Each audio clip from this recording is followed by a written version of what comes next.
Bonjour, bienvenue aux nouveaux anciens. Pour ceux qui ne le savent pas, moi c'est Rémi. Et aujourd'hui, nous allons toucher un thème que vous savez déjà parce que je ne sais même pas encore comment je vais titrer cela. Mais tout ce que je sais, c'est que je vais parler de l'emploi en Allemagne. Si par exemple, vous êtes curieux de savoir comment ça se passe ici, si par exemple, vous êtes à la recherche d'un emploi et vous aimeriez savoir les sites ou un peu comprendre le système de l'emploi en Allemagne.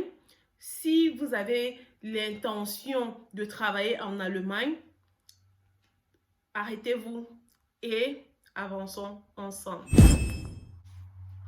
Alors, comme je disais, on doit d'abord savoir une seule chose. L'emploi en Allemagne est plus facile à obtenir qu'un appartement. Tout le monde le sait. Ça veut dire que si tu as vraiment l'envie de travailler, tu ne peux pas manquer un emploi.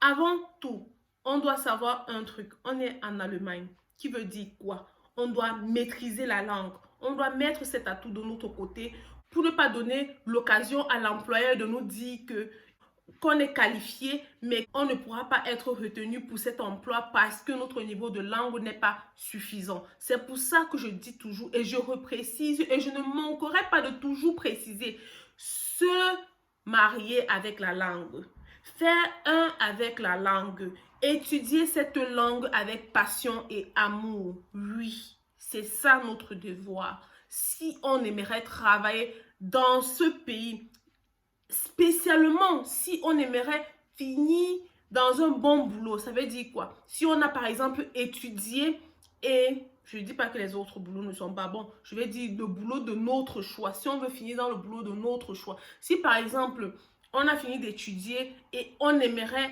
être employé comme comptable, comme assureur, comme banquier, on doit bien maîtriser la langue. Que ce soit même pour des jobs d'étudiants, on doit maîtriser la langue. Que ce soit même pour travailler au McDonald's, on doit maîtriser la langue. Que ce soit pour servir, on doit maîtriser la langue. Donc, on voit que tout est tout autour de la langue. Je précise et je reprécise parce que je sais le tort que la langue peut causer. Pour commencer, on va essayer aussi d'avoir un bon CV. Un bon CV qui est avec le format allemand. Si on n'a pas un CV, on part sur Google, on tape là un Deutsche CV Muster et on aura des exemplaires des types de CV en Allemagne, à quoi ça doit ressembler. On doit toujours savoir qu'une très belle photo de nous doit toujours être sur notre CV. Ça ne doit pas être une photo, ça ne doit pas obligatoirement être une photo en costard. Aujourd'hui, on nous conseille d'être décontracté, même avec un joli t-shirt, quelque chose de simple et décontracté. C'est ce qui est conseillé aujourd'hui. Si on est en Allemagne, on doit aussi savoir avoir un bon profil sur LinkedIn. Ce sont un très bon profil et où on doit préciser qu'on vit en Allemagne parce que les recruteurs, ils font toujours un tour et peuvent vous contacter aussi directement. Après votre CV, on doit penser à votre résumé. Et votre résumé doit être rédigé de telle sorte qu'il y a les mots-clés de la demande d'emploi. Pourquoi? Parce qu'aujourd'hui, la majorité des entreprises utilisent des scanners. Des scanners et c'est ça qui va d'abord essayer de rechercher des mots-clés avant que ça arrive à la manutention humaine. Donc, on va essayer de ne pas être éliminé par la machine. On a une étrangère parmi nous. Aujourd'hui, ce n'est pas vraiment évident, mais on va la faire cette vidéo. Comme je disais, on doit toujours mettre les mots-clés dans notre résumé, mettre les mots-clés de l'offre d'emploi. On doit prendre en considération les périodes mortes. Les périodes de décembre, par exemple, ce sont des périodes où ce n'est pas facile d'être recruté. Parce que quoi? Parce que les gens veulent aller en vacances et tout le tralala. Maintenant, on veut les jobs d'étudiants. On doit aussi prendre en considération les périodes comme par exemple l'été. Oh, comment on les appelle encore? Les servantes, elles sont beaucoup recherchées en été. On recherche beaucoup d'employés en été parce qu'il y a plus de jobs. C'est là où les ice creams sont ouverts, plus de restaurants.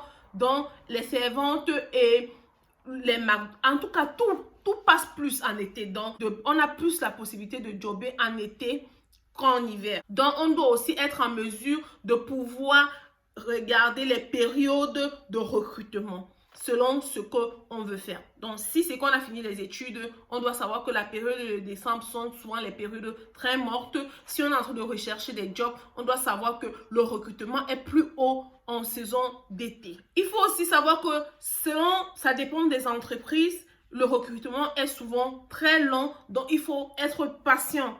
Mais ça ne... on ne doit pas oublier le fait qu'on peut toujours relancer. Ça veut dire que si tu fais une demande, par exemple, et que tu n'as pas eu une réponse automatique pour dire qu'on a reçu ta demande, ou même si tu as eu cette réponse, après, au bout d'une semaine, si tu n'as pas de réponse, ça ne te coûte rien d'appeler juste pour te rassurer qu'ils ont reçu ta demande. Toujours un coup de fil pour booster ta demande d'emploi. Maintenant, en Allemagne, on doit savoir que ce ne sont pas tous les jobs qui sont mis sur les sites.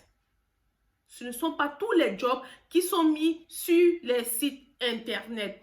On a des offres d'emploi qui sont cachées.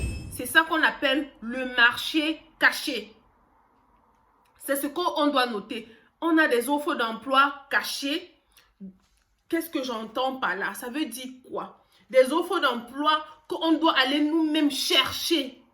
Parce qu'on a des trucs comme Stepstone, tous les moyens de job buzz que vous connaissez pour rechercher les emplois. On a tous ces moyens-là. Mais ce n'est pas tous les employeurs qui partent publier leur offre d'emploi. Vous-même aussi, vous pouvez faire ce qu'on appelle les initiatives Bewerbung. Avec l'avantage de ça, c'est que vous n'êtes pas nombreux.